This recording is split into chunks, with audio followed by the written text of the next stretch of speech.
Your hairline has been retreating for 10 years. You have not noticed. If you are a man over 25, if your shower drain catches more than 50 hairs every morning, there is a 7-stage ladder running across your scalp, and you cannot feel it climbing. Most men walk away clean from stage 3. Stage 7 is different. Stage 7 is the horseshoe, the ring of hair around the back and sides of your skull, and nothing else. Your follicles on top will never come back. This is how your hair slowly sheds itself in 7 stages. Stage 1. The juvenile baseline. This is what your hairline looked like at 18. Straight across, low on the forehead, the temples full, almost square. This is the shape your DNA promised you. By the time you are 25, the contract is being silently renegotiated. The dihydrotestosterone in your blood, the more potent cousin of testosterone, is already binding to the androgen receptors at the base of every follicle on the top of your scalp. Not the sides, not the back, only the top. This is the difference that defines the rest of your life. The genetic predisposition you inherited is more strongly traced through your mother's father than your own father. Look at his hairline in old photographs. That is the closest single predictor you have of the trajectory you are on right now. If he was bald by 50, your odds of reaching at least stage 4 by the same age are roughly double the population average. If he kept a full head of hair into his 80s, you are still not safe. But the timeline is more forgiving. You have not lost any hair yet. A dermatologist looking at your scalp under a trioscope might already see the first signs. The diameter of individual hair shafts beginning to vary, a few miniaturized hairs hiding among the terminals. The normal variation in shaft diameter is under 20%. Once you cross 30% variation, the process has begun. You feel nothing. You see nothing. You think this is just how your hair is. The prevalence is not uniform across the human population. Men of European descent are the most affected. Roughly 80% will show clinically detectable male pattern baldness by age 70. East Asian men are the least affected at around 40% lifetime incidence. African and Indian men sit in between at roughly 50 to 60%. The biology is the same. The receptor density is the difference. About 20% of men show clinically detectable miniaturization in their 20s. Almost none of them know it. There is no treatment indicated yet because nothing visible has happened yet. This is the most important moment of your entire hair loss trajectory, and you will spend it doing nothing about it. Stage 2. The temple recession begins. Your hairline has not moved by an inch yet, but the corners have started to soften. Where it used to come to a square 90-degree angle at your temples, it now bevels inward slightly. The angle of recession is measurable on a high-resolution photograph. This is the mature hairline. About 95% of adult men reach this stage by their late 20s. Many dermatologists consider it normal. It is not the same as androgenetic alopecia, but for a meaningful fraction of men, it is the on-ramp. What is happening biologically? The follicles in the temple corners have a higher density of androgen receptors than follicles in the central forehead area. They respond to DHT first. Each cycle of hair growth, about 2 to 7 years per follicle, produces a slightly thinner, slightly shorter hair. The follicle does not die, it miniaturizes. The standard clinical diagnostic at this stage is the hair pull test. A trichologist takes a small bundle of about 60 to 100 hairs between thumb and forefinger, applies gentle traction, and counts how many come out in the hand. A normal result is fewer than 3. Above 6, you are in active shed. Above 10, the process is accelerating. The test cannot tell you which stage you are at, but it can tell you whether the clock is currently ticking faster than baseline. Hair density on the scalp is also measurable. A normal terminal hair density is approximately 250 hairs per square centimeter in the front third of the scalp. In stage 2 men who are progressing toward classic Norwood pattern, the density at the temple corners has already dropped to around 180 hairs per square centimeter. You cannot see this with the naked eye. A high-resolution trioscope can. Roughly half of men with a mature hairline stay at this stage their entire life. They are not balding, they are simply post-pubertal. For the other half, the temple recession that defines stage 2 is the visible beginning of a process that will not stop on its own. The behavioral signal at this stage is subtle. You notice that you take longer to style your hair than you used to. The front lifts differently. Your barber adjusts the way he cuts it. You are not concerned, you should be paying attention. The window for the most effective medical intervention opens here, and most men close it without knowing they did. Stage 3. The classic Norwood 3. This is the moment most men finally see it. The temple recession has deepened to form a visible M shape at the front of the scalp. The central peak, the widow's peak, remains, but the bays of bare skin behind each temple are now obvious in any decent lighting. Norwood 3 is when men show up in the dermatologist's office. About 40% of men reach this stage by age 35. The genetic dice were thrown in your father's father's father's generation, and the result is being delivered now in your bathroom mirror every morning. The dermatologist appointment is shorter than you expect. They will photograph your scalp from 3 angles, perform a hair pull test, ask about your family history, and ask how long you have been noticing the change. They will then explain what androgenetic alopecia is and what your 3 treatment options are. The visit takes 20 minutes. Insurance typically does not cover androgenetic alopecia treatment because it is considered cosmetic. Out-of-pocket cost in the United States is around $200 to $400 for the first year of medication. The DHT mechanism has accelerated. Your follicles in the affected zone are now producing hairs that are visibly thinner and shorter than they were 5 years ago. The terminal hair cycle, which used to give you 3 to 5 years of growth per follicle, has compressed to 1 to 2 years. Each cycle produces a worse hair than the last. This is your last off-ramp. Finasteride at 1 mg per day blocks the conversion of testosterone to DHT by inhibiting the type 2,5-alpha reductase enzyme. In clinical trials, 80% of men on finasteride at stage 3 either stop progressing or partially reverse. Topical minoxidil at 5% twice a day adds another layer of follicle cycle extension. The combination is the only FDA-approved medical regimen that demonstrably works. The conversation about side effects will come up at the appointment. The trial data on finasteride lists sexual side effects, reduced libido, erectile dysfunction, ejaculatory volume changes, in approximately 2% of users. In most men, the effects reverse within weeks of stopping the medication. In a controversial minority of cases, post-finasteride syndrome, the effects appear to persist. The research community is divided on whether the persistent cases reflect a real pharmacological mechanism or a nocebo effect concentrated in self-reported online communities. Your dermatologist will likely downplay the risk. You should ask anyway. Most men in the dermatologist's chair at stage 3 will not commit to the treatment. They will go home, think about it, and return at stage 4 or 5, when the medication's effectiveness has dropped by more than half. Stage 4.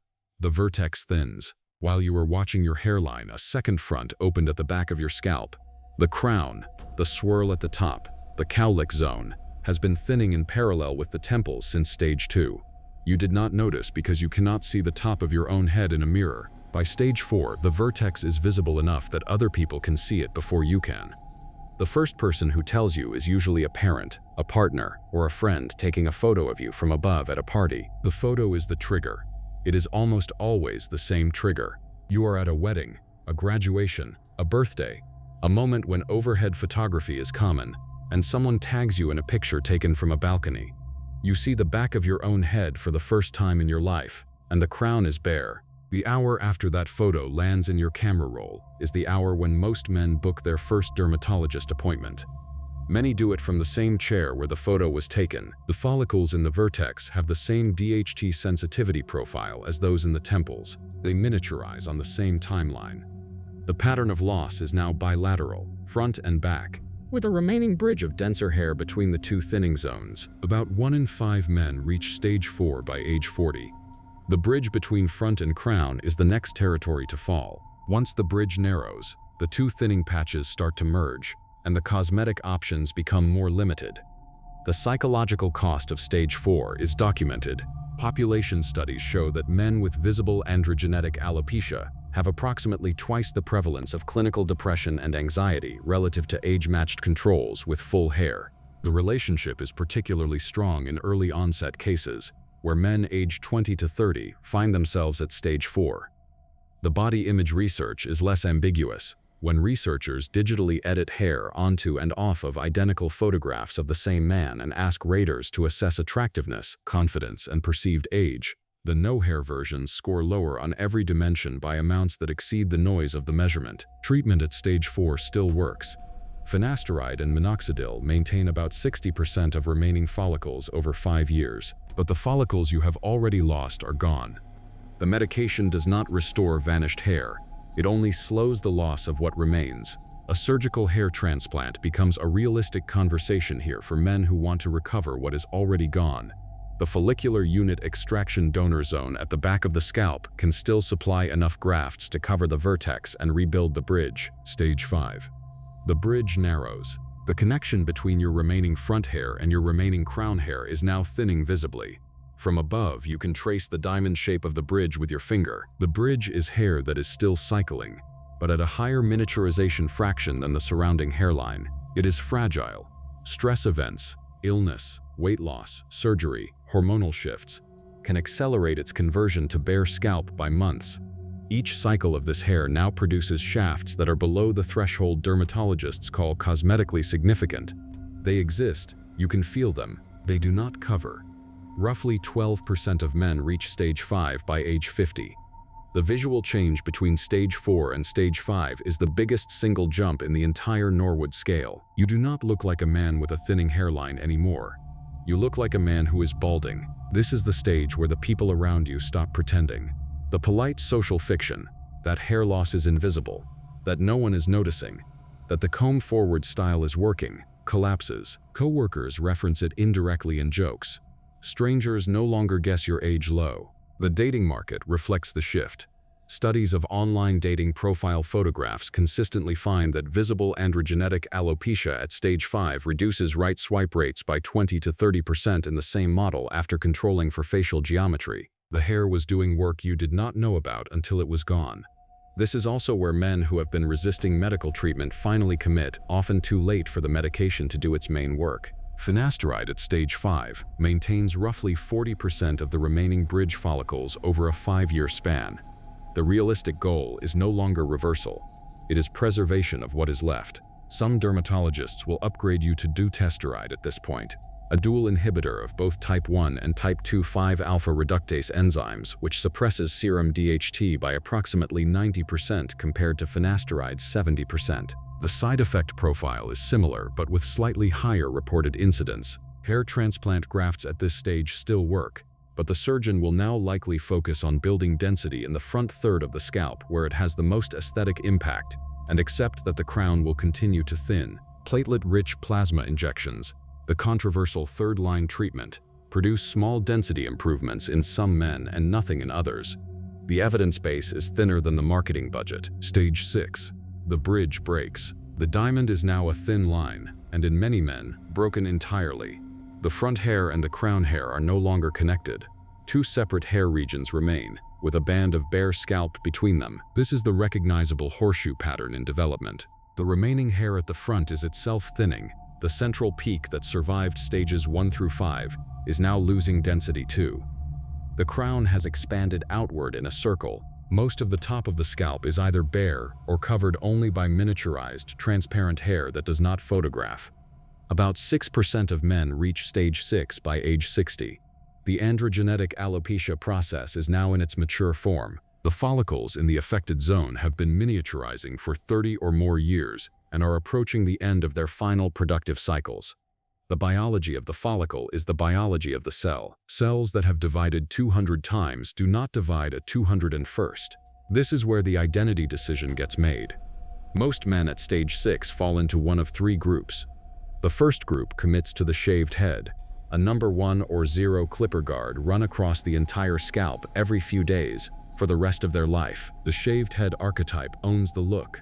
The remaining horseshoe is concealed by being trimmed to match the bare zone. The beard is often grown to compensate for the loss of facial framing that hair used to provide, and the cosmetic equation balances. The second group commits to long-term medication plus the comb-forward or comb-over styling, knowing that each year the strategy works less well. The third group commits to scalp micropigmentation, a tattooed dot pattern across the bare zone that mimics shaved short follicles when viewed at conversational distance. The procedure costs $2,000 to $4,000 in the United States and lasts about 4 to 6 years before requiring touch-ups. Finasteride at stage 6 is largely symbolic. The follicles it would have protected are gone. Minoxidil may still produce some response in the remaining miniaturized hairs, but the visible benefit is small. Hair transplant surgery becomes the dominant intervention, but the donor zone, the safe band of hair at the sides and back, must now supply enough grafts to cover a much larger area than it would have at stage 4. A typical donor area supports a lifetime maximum of 6,000 to 8,000 grafts. The math of full coverage becomes impossible. Stage 7. The horseshoe. Only a band of hair remains. It curves around the sides and the back of your head, from one ear, behind the occiput, to the other ear. The top of the scalp is bare. Often the front and the top connect to the bare zone behind the ears too. The follicles in the bald region are now miniaturized to the point of being dormant or dead. Some are still present on biopsy. The dermal papilla at the base of each follicle survives even when the hair shaft no longer cycles. But these dormant follicles are not currently producing terminal hair, and there is no medical or surgical intervention that reliably wakes them. The donor zone, the curved band of hair around the sides and back of your skull, is biologically different from the lost zone.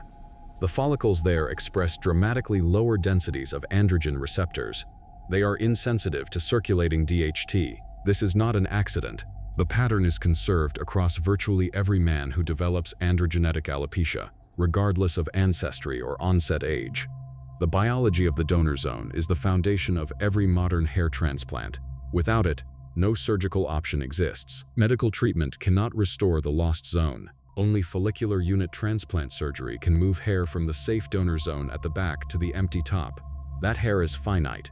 A typical donor area supports 6,000 to 8,000 grafts maximum across a lifetime. You cannot transplant a head full from a donor ring. The pattern that emerges after a stage 7 transplant is usually a restored front hairline and partial crown coverage. Full coverage is not on the menu. There are two main surgical methods. The strip method, called FUT, removes a long strip of scalp tissue from the donor zone and dissects it into individual follicular units under microscopes. It leaves a long horizontal scar that is concealed by the surrounding hair. The follicular unit extraction method, called FUE, removes individual follicular units one at a time using a small punch tool. It leaves hundreds of tiny round scars that are usually invisible at conversational distance. Both methods produce roughly equivalent graft survival rates, about 90% in skilled hands at established clinics, falling to 70% or below at cheaper Turkey, India, or Eastern European clinics where the actual cutting is sometimes performed by under-supervised technicians instead of the named surgeon. About 2% of men reach stage 7 by age 70. For most of them, the cosmetic decision is to shave the remaining horseshoe and accept the look. For some, the donor reserves are used in a series of transplant sessions over years. For others, the journey ends quietly in a barber's chair with a #1 guard and a mirror. There is no warning before stage 2. There is no off-ramp after stage 4. There is no regrowing a follicle that has fully terminalized. Catch it at stage 3. Take a clear photograph of your hairline today, your part width, your temple corners, your crown swirl. Compare it to a photograph from 1 year ago. If you have lost ground, see a dermatologist this month. Finasteride at 1 milligram a day and topical minoxidil at 5% twice a day are the only two FDA-approved medications that demonstrably work. They work best at stage 3. They work fine at stage 4. They barely do anything at stage 6. If finasteride causes the sexual side effects that affect about 2% of users, switch to dutasteride or to topical formulations that limit systemic absorption. If minoxidil irritates your scalp, switch to the oral low-dose protocol that some dermatologists now prescribe off-label. The point is not which drug. The point is to start. Skip the supplements. Biotin does not treat androgenetic alopecia. Neither do the various seed oils, marine collagens, or scalp roller protocols sold online. The only nutritional intervention with supportive evidence is correcting an actual iron deficiency. If your ferritin is genuinely low, which is uncommon in men, but should be tested if a workup is ordered. Low-level laser therapy combs and caps show small effects in some trials and none in others. The consumer-grade devices are not worth the cost. The interventions that work are the two medications, surgery for the appropriate candidate, and time. The strongest predictor of your hair density at 50 is what your hair density was at 25. If you are reading this in your 20s, you have a window that closes every single year you spend in denial. The follicles you lose this year are not coming back next year. The math is unforgiving. Send this to a brother. Send this to a son in his late teens or 20s who is starting to notice his temples. Send this to a friend who keeps joking that his hairline is fine. Where is your hair sitting on the ladder? Tell me in the comments. I read every one.